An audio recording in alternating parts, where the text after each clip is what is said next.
أما بعد فيا أيها الناس اتقوا الله حق تقاته ولا تموتن إلا وأنتم مسلمون. Ma'asyiral muslimin simak dan sebagainya.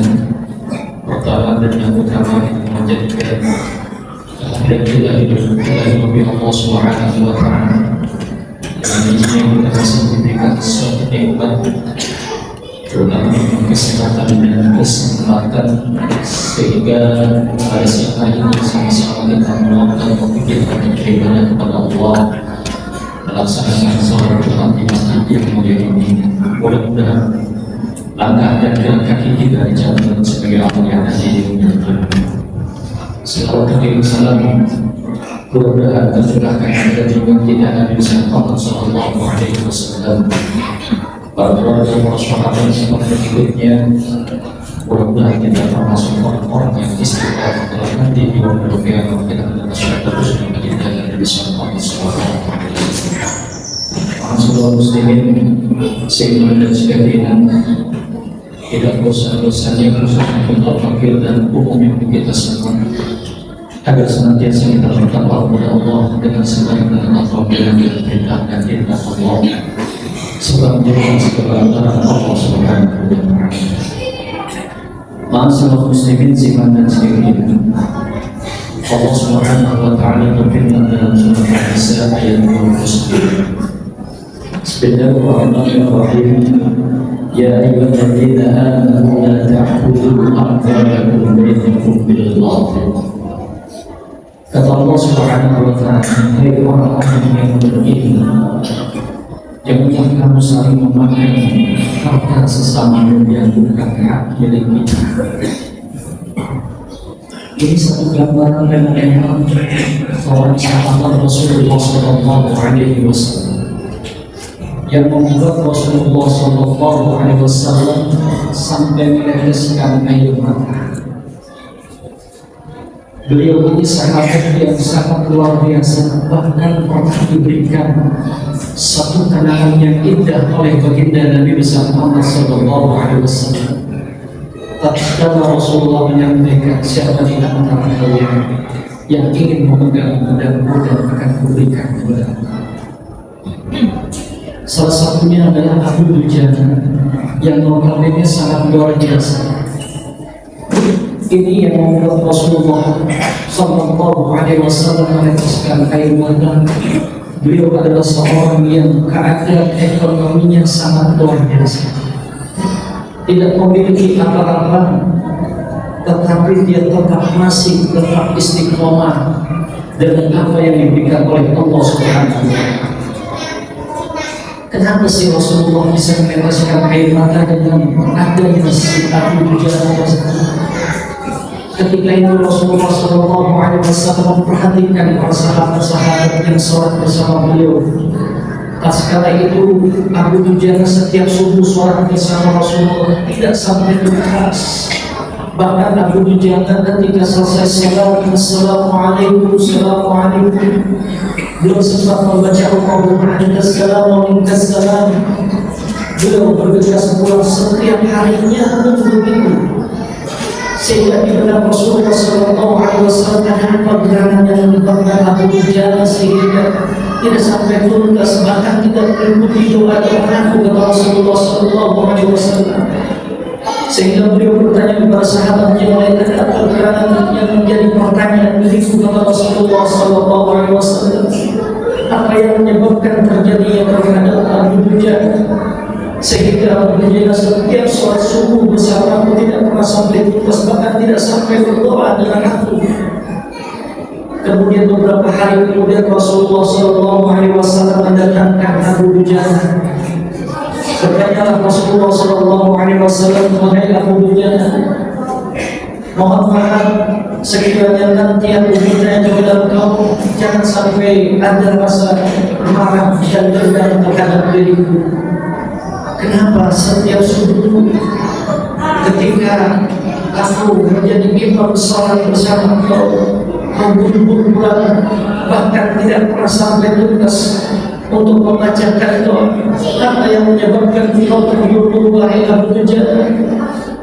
Abu Dujaana menjawab, ya Rasulullah sallallahu alaihi wasallam, bahwasanya keberadaanku untuk pulang itu bukan karena sebab apapun ya Rasulullah.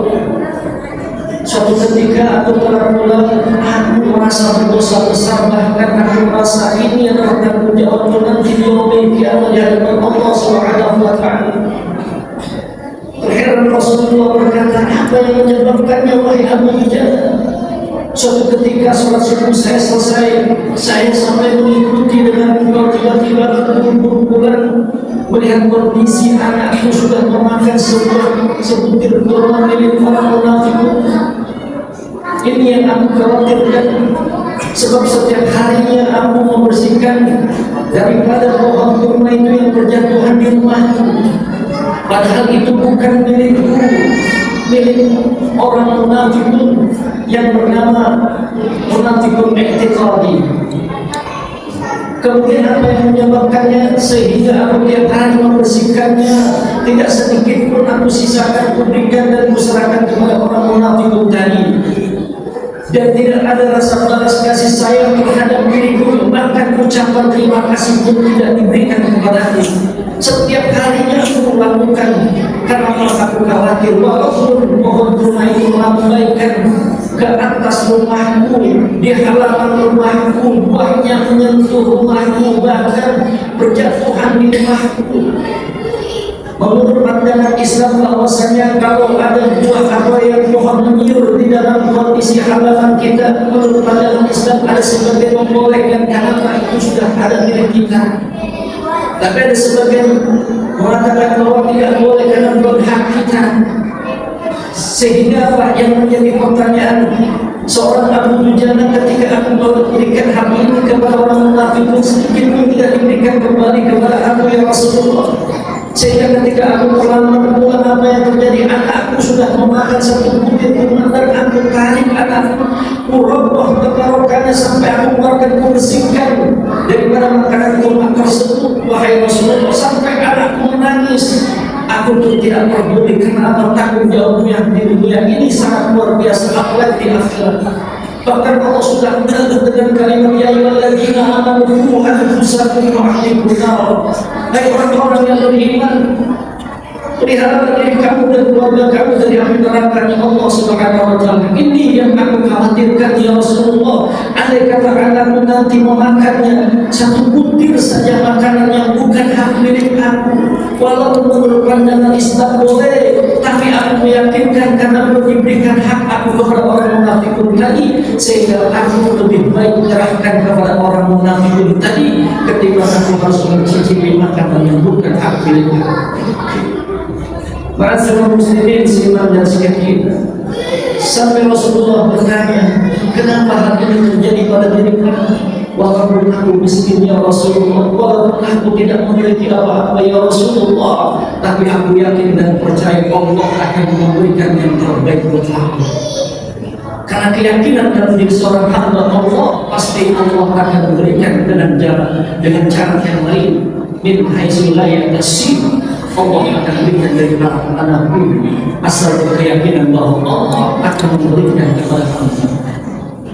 Ma'asyiral muslimin siman dan yakin, sampai akhirnya Rasulullah berpikir, sampai seperti itu seorang munafik tidak memberikan sedikit daripada kurmanya kepada Abu Dujaana. Kemudian kau sudah membersihkan tidak satu pun yang tersisa. Kalau begitu wahai Abu Dujaana, akhir orang munafik tadi, kemudian akan kuberi pohon kurma itu. Dipanggillah oleh Abu Dujaana, kemudian ditawar oleh Rasulullah, wahai orang munafik, aku beli pohon kurma ini dengan harga 10 kali lipat. Kemudian Abu Dujaana itu melihat kondisi apakah Rasulullah memiliki hak. Kemudian orang munafik itu menjawab, baiklah seandainya kau membeli dengan harga yang sesuai dengan 10 kali lipat yang kau janjikan, tapi at cash and carry, jangan sampai dikredit. Saya maunya tunai, jangan janji-janji saja. bayarnya sesuai dengan perjanjian kita, kemudian tidak boleh ada perjanjian yang meleset sedikit pun. Kalau seandainya ini 10 kali lipat yang kau berikan, silakan saja, tapi saya mintanya cash and carry. Ma'asyiral muslimin siman dan sekalian, sehingga berpikir Rasulullah dari mana? Saking melihat kondisi yang sangat luar biasa, datanglah Abu Bakar Asy'ari. Kemudian Abu Bakar berkata, ya Rasulullah, aku yang akan membayar pohon kurma itu sesuai dengan permintaanmu 10 kali lipat. Lalu Abu Bakar ditanya oleh Rasulullah, wahai Abu Bakar, aku gantikan nanti di yaumil qiyamah. Ma'asyiral muslimin siman dan sekalian, ini sebuah cerita yang muatannya yang sangat luar biasa. Yang pertama, menurut pandangan Abu Dujana, bahwasanya yang perlu kita cermati ketika kita memiliki tetangga atau suatu pohon yang melambaikan ke halaman kita, kalau bukan milik kita, kalau bukan hak milik kita, terlebih dahulu kita minta izin kepada orang yang memilikinya. Artinya ada kenikmatan ketika kita memakannya, karena itu bukan hak milik kita. Jangan sampai ketika kita makan yang bukan hak milik kita akan terjadi pada diri kita, kemudian tidak akan ada kenikmatan yang sangat luar biasa ketika kita akan memakannya. Maka dari itu, janganlah pernah kita untuk yang bukan hak milik kita, jangan diambil begitu saja. Harus ada izin daripada yang memilikinya, karena semua ini ada yang punya. Kita pun juga ada yang punya, Allah yang punya, tapi kita juga harus izin dengan yang punya. Sama halnya manusia, kita ini diberikan sesuatu oleh Allah, kita izin dulu kepada Allah dengan tujuan mengadu kepada Allah. Jangan sampai mentang-mentang kita merasa ini mohon orang tetangga sudah melambaikan ke rumah kita, itu adalah hak kita. Jangan. Tapi kita pikirkan matang-matang, karena kenapa? Itu bukan hak milik kita. Lalu yang kedua, berikanlah makanan kepada anak istri kita itu makanan yang halal dan thayyiban mubarakan dan murah, yang halal dan bermanfaat buat kita. Karena kenapa? Jangan sampai bukan hak milik kita, kemudian itu akan mendarah daging kepada anak istri kita. Kalau seandainya mereka memakan makanan yang bukan hak milik kita, kemudian dengan cara yang tidak halal dan thayyiban, khawatir akan menimbulkan mendarah daging dalam kondisi tubuh seorang anak dan istri kita. Pantas kalau anak kita nakal, jangan disalahkan anak kita, salahkan diri kita. Karena kenapa? Karena kita memberikannya makanan yang bukan barakah.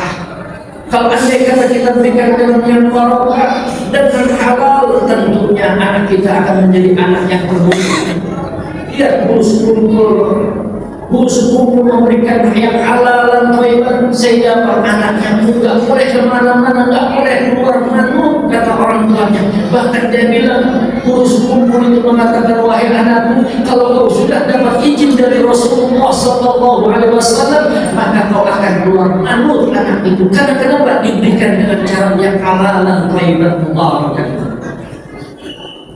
Oleh karenanya, ma'asyiral muslimin siman dan sekalian, jangan pernah kita memberikan makanan dengan cara yang tidak halal, tetapi carilah yang halal buat anak istri kita. Ataupun sebaliknya, istri kita melawan dengan kita, jangan salahkan istri kita. Pertanyaannya, apakah kita sudah memberikan dengan cara yang halal? Apakah kita sudah memberikan dengan jalur dengan yang diberikan oleh Allah Subhanahu wa Ta'ala? Itu yang perlu kita pertanyakan dalam kondisi apapun. Mudah-mudahan kita termasuk orang-orang yang selalu memberikan harta kita di jalan Allah dengan harta yang halal dan thayyiban mubarakan, sehingga anak kita menjadi anak-anak yang saleh dan salehah, anak-anak yang menjadi penurut, anak-anak yang selalu patuh dan menjadikan misalnya suri tauladan buat kita, generasi penerus buat kita, insyaallah. Amin ya rabbal alamin. Barakallahu lakum bil Qur'anil azim wa nafa'ana bihi min al-ayati wa zikril hakim. Wa taqabbal minni wa minkum tilawatahu innahu as-sami'ul 'alim. Wastaghfirullah li wa lakum wa li sa'iril muslimina wal muslimat wal mu'minina wal mu'minat fastaghfiruhu innahu huwal ghafurur rahim. Allahu